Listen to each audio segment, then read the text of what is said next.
नमस्कार, आपके साथ मैं हूं विद्यानाथ झा। सुबह के 7 बजने वाले हैं और वक्त हो चला है सर्दियों के अलसाई सुबह में आपकी नींद खोल देने वाली खबर आप तक पहुंचाने का। तो नींद से जागिए और सुबह के सबसे बड़े न्यूज शो का हिस्सा बन जाइए। तो बातें कम, खबरें ज्यादा, 20 मिनट में दुनिया भर का हाल आप तक पहुंचाने का इरादा। शुरू करते हैं मॉर्निंग ब्रेकिंग।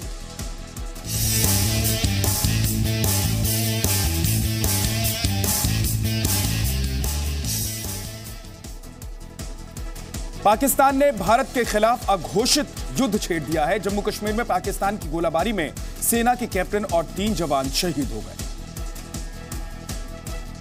पुंछ से लेकर राजौरी तक एलओसी पर पाकिस्तान ने भीषण गोलाबारी की है।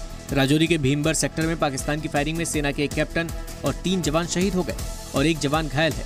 इस हमले में पाकिस्तान ने एंटी टैंक गाइडेड मिसाइल का भी इस्तेमाल किया, जो अक्सर युद्ध के दौरान ही इस्तेमाल की जाती है। हमने ये भी देखा है कि जब भी पाकिस्तान की इंटरनल सिचुएशन खराब होती है तो इस तरह की गतिविधियां बढ़ा देता है। भारतीय सेना ने भी पाकिस्तान की इस फायरिंग का मुंहतोड़ जवाब दिया है। हम दुश्मन को हमला करने का इंतजार नहीं करते। हमें जब पता होता कि हमला आने वाला है, हम उसका 2 दिन पहले और 1 दिन पहले प्रीएम्प्ट करते हैं। जम्मू कश्मीर में हुई इस नापाक फायरिंग में देश ने अपने 4 बहादुर बेटों को खो दिया। देश के लिए अपनी जान कुर्बान करने वाले कैप्टन कपिल कुंडू गुरुग्राम के रहने वाले थे। उनकी उम्र सिर्फ 22 साल थी। 5 दिन बाद यानी 10 फरवरी को उनका जन्मदिन था। शहीद होने वालों में दूसरा नाम राइफलमैन राम अवतार का है। 27 साल के राम अवतार मध्य प्रदेश के ग्वालियर जिले के रहने वाले थे। पाकिस्तान की गोलीबारी में 23 साल के राइफलमैन शुभम सिंह भी शहीद हुए हैं। शुभम सिंह जम्मू कश्मीर के कठुआ जिले के रहने वाले थे। इसके अलावा इस नापाक हमले में 42 साल के हवलदार रोशन लाल ने भी कुर्बानी दी है। हवलदार रोशन लाल भी जम्मू कश्मीर के सांबा के रहने वाले थे। अगरतला में एक रैली को संबोधित करते हुए गृह मंत्री राजनाथ सिंह ने एक बार फिर पाकिस्तान को चेतावनी दी। मैंने कहा इधर से पहली गोली तो मत चलाना, चाहे जो हो पहली गोली मत चलाना, लेकिन उधर से ये गोली चल जाती है तो फिर भारत की गोलियों को गिना नहीं जाना चाहिए। बहनों भाइयों, सीमा पर हालात बदल गए, हालात बदल गए। जम्मू कश्मीर में पाकिस्तान सिर्फ सेना या सुरक्षा बलों को ही निशाना नहीं बना रहा है, बल्कि बेगुनाह लोगों पर भी हमले कर रहा है। पुंछ और राजौरी जिले के कई रिहायशी इलाकों में पाकिस्तान ने गोले दागे हैं। सीमा पार से हो रही लगातार फायरिंग से लोग सहमे हुए हैं और अपने घरों में छिपकर रहने को मजबूर हैं। गली में कोई छुपा है, कोई नाले में, कोई किधर छुपा है। बस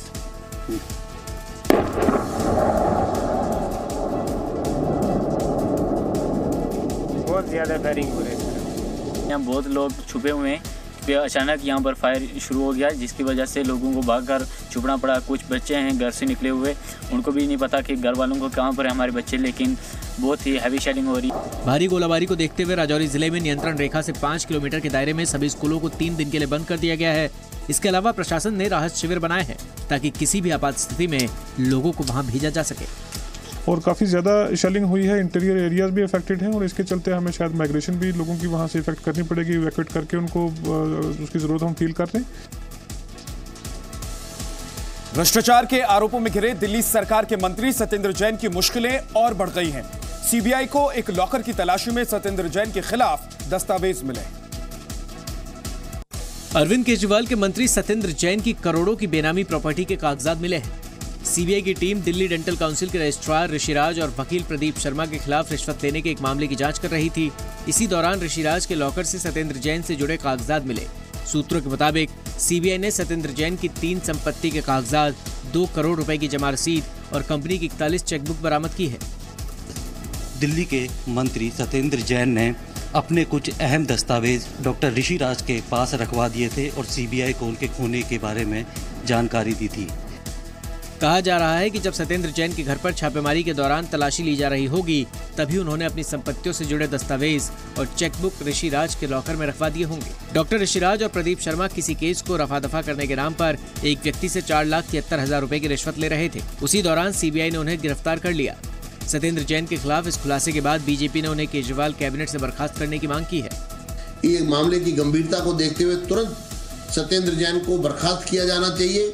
केजरीवाल इस मामले में चुप क्यों है, वो इस पूरे मामले पर कार्रवाई क्यों नहीं कर रहे हैं? इसका मतलब साफ है कि सरकार और भ्रष्टाचारी अधिकारी मिलकर दिल्ली की जनता को लूट रहे हैं।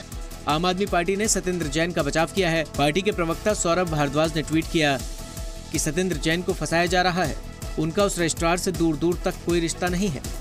बीजेपी ने नया षड्यंत्र रचा है। सत्येंद्र जैन के खिलाफ भ्रष्टाचार और मनी लॉन्ड्रिंग के केस की जांच चल रही है। मालदीव के राष्ट्रपति ने सुप्रीम कोर्ट का आदेश मानने से इनकार कर दिया है। राष्ट्रपति के विरोध में लोग सड़कों पर आ गए। मालदीव की राजधानी माले की सड़कों पर लोगों ने प्रदर्शन शुरू कर दिया है। लोग राष्ट्रपति अब्दुल्ला यामीन के फैसले से नाराज हैं। यामीन ने सुप्रीम कोर्ट के आदेश के बावजूद पूर्व राष्ट्रपति मोहम्मद नाशीद को रिहा करने से इनकार कर दिया है। इसकी वजह से सरकार और न्यायपालिका के बीच टकराव के हालात बन गए हैं। सेना और पुलिस ने इस विवाद में राष्ट्रपति यामीन का साथ देने का फैसला किया है।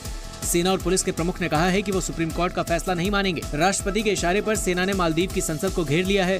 हालांकि इसके बावजूद कुछ सांसद संसद के भीतर पहुंच गए। दिल्ली में अंकित सक्सेना की हत्या के 3 दिन बाद मुख्यमंत्री अरविंद केजरीवाल की नींद टूटी है। अरविंद केजरीवाल ने ट्वीट करके लोगों को जानकारी दी कि उन्होंने अंकित के पिता से फोन पर बात की है, लेकिन मिलने की जरूरत नहीं समझी। केजरीवाल ने लिखा, अंकित के पिताजी से बात की, जो हुआ उसकी जितनी निंदा करें उतनी कम है। अंकित को न्याय दिलाने के लिए दिल्ली सरकार बड़े से बड़ा वकील खड़ा करेगी। हम हर संभव कोशिश करेंगे कि दोषियों को सख्त से सख्त सजा हो। केजरीवाल ने खुद अंकित के घर जाने के बदले पार्टी के राज्यसभा सांसद सुशील गुप्ता को भेज दिया। परिवार को दिल्ली सरकार पूरी मदद करेगी, चाहे वो मेडिकल की जरूरत है और जो भी आर्थिक सहायता होगी। माननीय मुख्यमंत्री जी ने हमें यहाँ पे भेजा है। अंकित के परिवार ने आरोपियों के खिलाफ केस फास्ट ट्रैक कोर्ट में चलाने की मांग की है। हमने उनके आगे एक चीज रखी है कि ये जो केस है इसको नॉर्मल कोर्ट में ना ले जाके फास्ट ट्रैक कोर्ट में ले जाया जाए, जो कि जल्द से जल्द इस पे रिएक्शन किया जाए। अंकित एक मुस्लिम लड़की से प्यार करता था, लेकिन लड़की के घर वालों को ये रिश्ता मंजूर नहीं था। गला रेत कर अंकित की हत्या कर दी।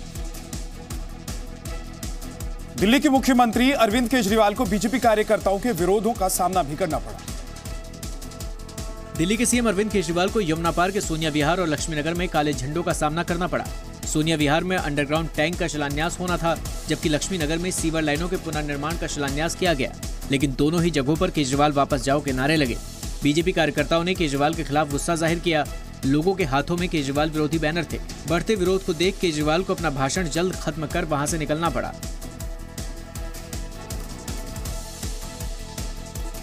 यूपी के मुजफ्फरनगर में एनआईए ने आतंकियों की मदद करने वाले 2 हवाला कारोबारियों को पकड़ा है। एनआईए ने रविवार शाम मुजफ्फरनगर के 2 हवाला कारोबारियों के घर छापेमारी की। कारोबारी दिनेश गर्ग के घर से 15 लाख कैश के साथ एक पिस्टल, नोट गिनने वाली 2 मशीन, फोन और लैपटॉप मिले। दूसरे कारोबारी आदेश जैन के घर से 32,84,000 रुपए नकद और एक चाइनीज पिस्टल मिली।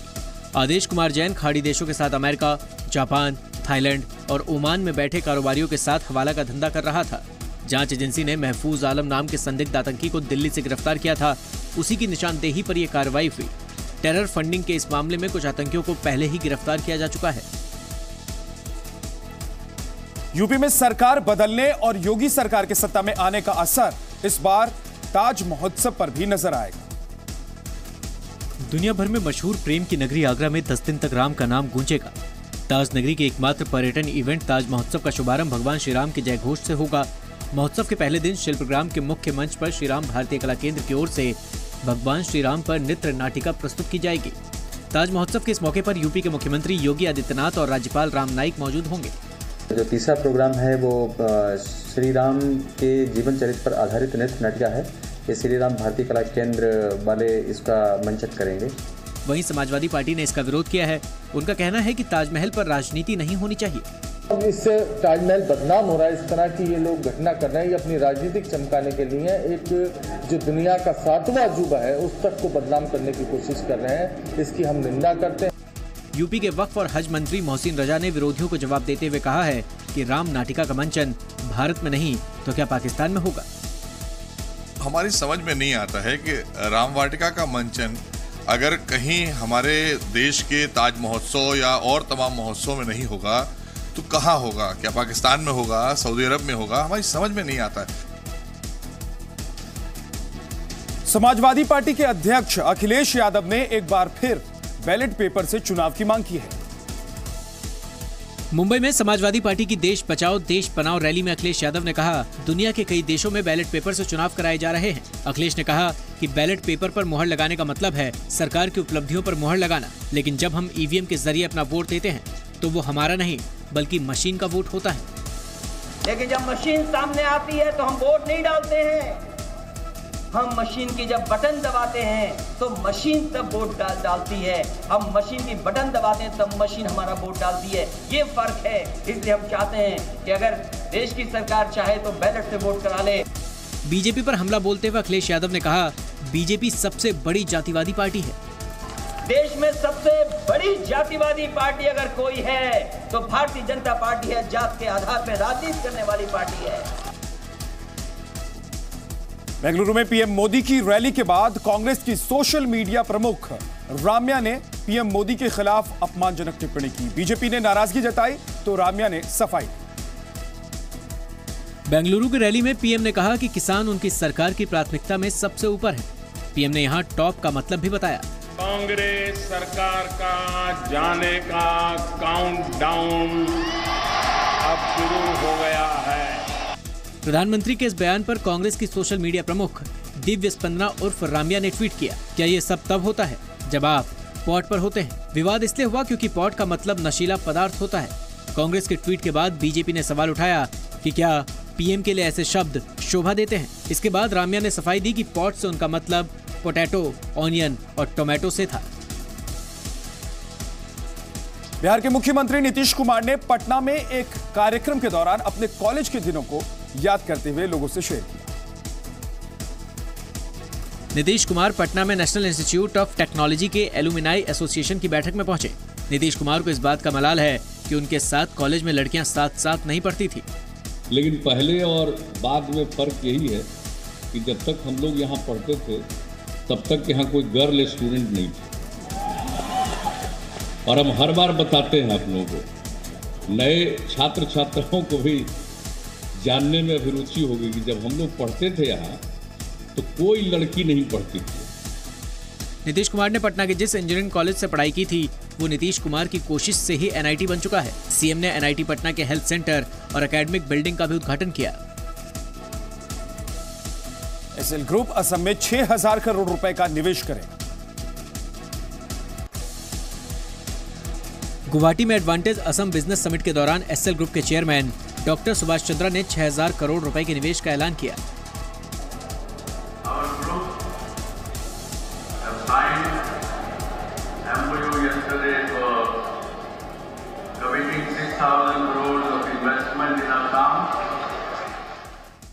डॉक्टर सुभाष चंद्रा ने कहा कि भारत में सूरज सबसे पहले असम में निकलता है और असम का सूरज और ऊपर चढ़ेगा।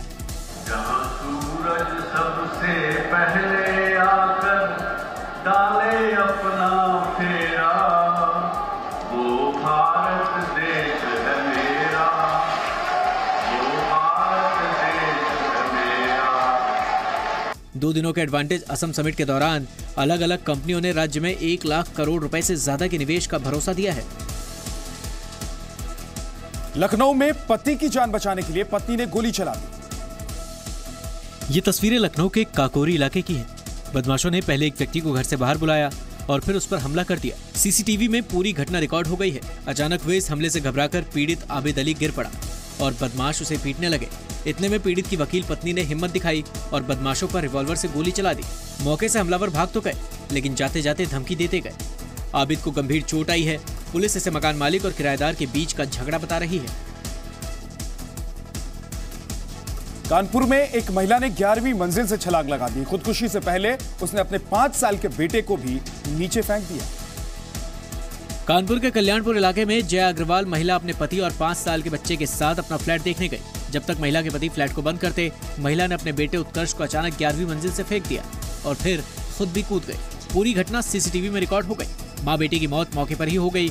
महिला के पति पवन अग्रवाल चार्टर्ड अकाउंटेंट है। रिश्तेदारों का कहना है कि जया अग्रवाल डिप्रेशन की मरीज थी। सीसी फुटेज देखा था, उसमें उसने ऊपर से पहले बच्चे को फेंका और बाद में फिर खुद कूद गई।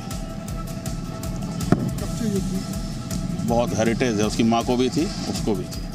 महिला अपने पति और पुत्र के साथ में एक फ्लैट देखने गई थी। फ्लैट में से अभी तक की जो सूचना प्राप्त है उसके अनुसार उसने पहले कोई मानसिक बीमारी से ग्रस्त है तो अपने बच्चे को गिरा दिया, उसके बाद स्वयं भी कूद गई। अस्पताल ले जाते समय दोनों की मौत हो गई। पुलिस अभी छानबीन में लगी हुई है। यूपी के झांसी में रफ्तार का कहर दिखा। हादसे में 6 लोग घायल हो गए। यूपी के झांसी में एक बेकाबू कार ने 6 लोगों को कुचल दिया। हादसा रविवार को सुबह करीब 10:30 बजे हुआ। एक व्यक्ति अपनी पत्नी और बच्ची के साथ सड़क के किनारे जा रहा था। इतने में काले रंग की एक कार ने नियंत्रण खोया और इन्हें जोरदार टक्कर मार दी। इसके बाद कार ने एक दूसरी गाड़ी को भी टक्कर मारी। इतना सब होने के बाद भी कार रुकी नहीं और ड्राइवर गाड़ी लेकर फरार हो गया। हादसे में घायल 3 लोगों की हालत नाजुक है।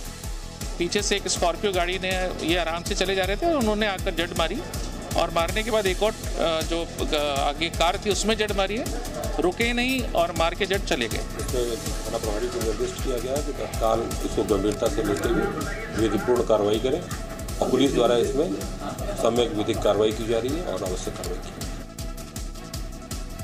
यूपी के हापुड़ में लोगों ने 2 कॉन्ट्रैक्ट किलर को पकड़ लिया और फिर उनकी धुनाई कर दी।